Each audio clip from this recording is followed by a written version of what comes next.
Welcome back again to Sempa 360. We're talking about art in the place of Uganda's experience. Roland Tibarusia, originally from Kigezi, is a man who's dreamed of using his brush to make a living and make a dream come true. Roland, you told me at the beginning when you told your dad that you want to be an artist, Daddy didn't say no. He wanted you to be a doctor. Actually, he didn't have much information about maybe the arts because he thinks that because now he has seen some difference because of the nature of my engagements and all that. He thought that art was particularly for people who have maybe have failed in life or different, who have been failures in other fields of professionalism, if I could say. And it's me who kept saying, I could do this art better. But I said, no, I think I was spending a lot of money in school. So be that big name like a doctor, like you say. I mean, be an engineer, maybe to solve the issues that were happening in the society at the time.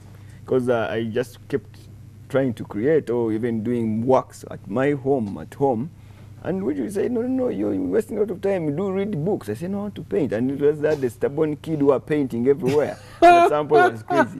Yes. So you see that. And mommy came. Look, if I was the father, I would have said the same exact thing.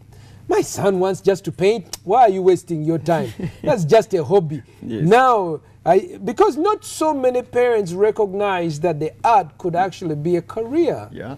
Especially with our environment, there's no grants, we don't have foundations. If you look at Western countries, you have the Carnegie Foundation, the Rockefeller Foundation. You have myriads of foundations that would give money into the arts. You have cities, corporations that give money into arts, or building concert, whether it's music, whether it's exhibitions. I mean, I can't believe that paintings go for so much money. So much, huh? Especially in Europe. I mean, I hear people saying that they bought a Da Vinci painting, or they bought Picasso, that one. I mean, I wish I can stumble on a Picasso so I can sell it. I mean, most of us just think that cows. It's the right time to stumble on a TB. Yes.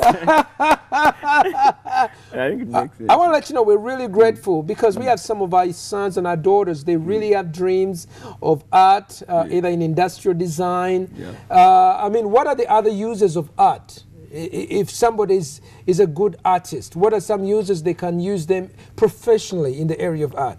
Okay, the uses, I mean, one of the ways, just like a creative expression is done, most of the things that we use, I mean, like the paints, finished works, in hospitals could be used as therapy to the kids, patients and all that. In corporate companies, it could use as memories to advertise and promote more of their products and do business in that way. Even industrial design. Yes, the functionality of the industrial design is maybe the ceramic pieces. If it's a painting like this, you can create a ceramic piece out of it. And that's industrial design. Yes. When you make a pot. Yes, a ceramic, a vase, a flower vase. All those are creative in the category of arts. What about graphic design? Graphic is computer-aided kind of designs, which you can lay out a page and design maybe a card. Like we talked about a card, you can design a card that can be taken to the company and created differently, depending on the design that the artist has come up with. So there's that part of the design creative, but there's where maybe major in the painting aspect that informs the people and the world about a new idea or design. Television, graphics, and so much of that. Yeah. Yes. So it's a lot of work that we do, like the functionality I use in those different platforms. So if I want to, I'm a parent, I want my son to be a good artist, which area is very marketable in art?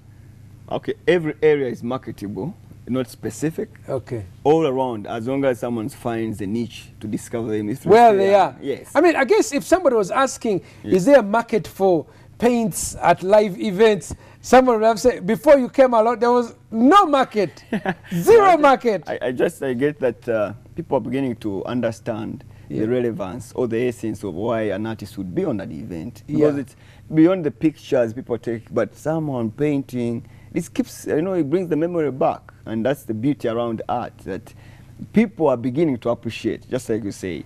And even for the young ones, I see whenever I go out to these events, young kids, before even you put a canvas, they said, I want to paint. So there's that urge, there's engagement in schools. They're beginning embracing, but majority of these international schools are ones who are really capitalizing on making kids learn how to paint, create. Because from the artists, they get better engineers. From the artists, better mathematicians. I still believe, indeed, like, art is as important as math in our community. Wow. Yes. So last night I was just reading about instructional media, creating good media that helps people change attitudes. And one of the things they said is experience. Yes, yes. When people are learning and then they do something that they experience. Participatory. And I mean, I can't think of what a great way to participate in an event. I mean, you go at a wedding, you want to be part of it, something. And this is a great way of creating participation for learning, for being part of it. If I may add something there, because in my engagements with the little kids, and even getting these big people sign and paint, they express themselves without the fear to expose their ignorance about something. And this is very, intentional. If I engage kids to paint, they will paint, I want a car, I want a house, that kind of thing. And some of them, they are expressing their needs, they are telling their stories. To serve government. Yes. So some of these things are really, they are stories shared, and you cannot get them anywhere. Are you threatened that some other guys will come and take off the market from you? Or is there just so much, or is it just one dollar? My prayer is that may become very many and paint the whole world. We just That's good, that's good. You're not threatened. No, I'm not threatened. Actually, I've seen a couple of them come up and they're doing live painting. But what they documented, they said, this guy is a pioneer of live painting. I said, but previous people used to do it. Only that I brought in a concept where I get people sign on. That has attracted the attention of millions of people. What's with feminization of men who are in the arts? I mean, I see more and more men. First of all, it was these European rock musicians. They had long hair. Then you get the black guys now wearing earrings and then plaiting hair. What's with the feminization of men, especially in the arts? Okay, that's a part of art they call expression.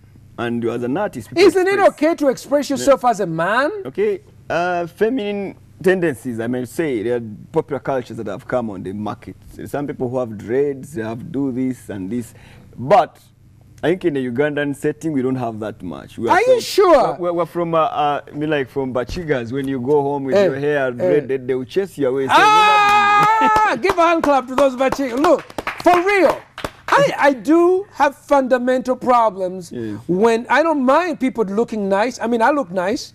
I look 360. Okay, I'm coming up with new creativity, but and this bow tie I got out of Africa Definition. You know, they really did a great job. I said, look, I like that. I like that image. Nice. They're over at Acacia. I buy my stuff over there. It's unique. But the idea now of me now taking a busuti, of me now wearing my hair, plaiting it. I have problems with that, the feminization of men through the arts. And I just want to thank you. I give it to you. Thank you for looking like a man. What I didn't tell you is that I usually put on a khaki shirt. It's a protest shirt. Okay? But like you say, I appreciate your bow tie. Yeah. Mine, many... your shirt? Yes. What are you protesting? You know, as an activist, I told you I would want to really share more convictions. Well, I'm a scout. I don't have to put a scarf today, but I really put on this khaki shirt. I usually call it a Marxist shirt, so it's more a bit political, but we are artistic in expression at some point. So there could be an influence, maybe the knowledge and the history that I've learned that makes me want to create, and even you putting on a bow tie with an African statement. That's it. Serious. Look. Yes. I think that one of the person I would recommend you to read up is Francis Schaeffer. Yes. Francis Schaeffer has a series called How Then Shall We Live? And you can find it online on YouTube. He's got a book about the arts. And he pursues the theory and the history of art from where it was normal to when it became almost abnormal. And people now the feminization of the arts. Yes. I really would encourage you to do that. Now, I have a few minutes left here. My producer is giving me a sign here that I have a few minutes left. But I want to find out from you the future. The future. What do we expect from you? Okay, I've pursued the vision of this global artist. I would desire to paint even before Congress or before UN or whatever. But my major point is to see if I can see how I can establish myself in an East African continent, because I've desired to really paint a picture of that art can recreate for cultural development as much as for social development. Byron Kawadwa, an artist, a dramatist during Idi Amin's time, got himself into trouble by painting the status quo, the painful oppression of Idi Amin's time.